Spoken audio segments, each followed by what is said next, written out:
tayo mga kadiskarte. Touchdown tayo dito sa Imus, Cavite. Napakalapit lang nito sa Pasig. Traffic lang talaga ito.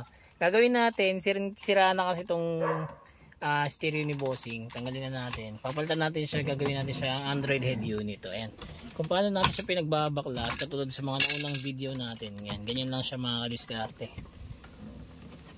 Ayan, susundan nyo lang kung paano yung ginagawa ko. Kung gusto nyo mag-DIY ng pagtatanggal ng ganito, kung maglilinis kayo ng kung ano-ano man, yan, pwede nyo siyang gayahin.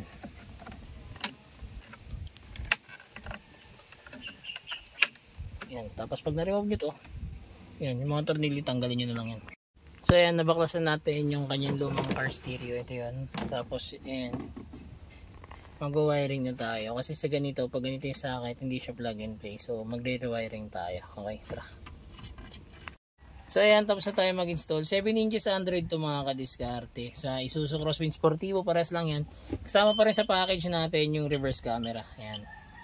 Tapos ito, pwede ka na rito mag-Waze, Netflix, YouTube, Google Map. Meron na rin tong Apple CarPlay and Android Auto. Ayan. Sa mga gusto po mag-avail niyan, drop message lang. Don't forget to like and follow na rin. Salamat, ingat, ride safe sa lahat.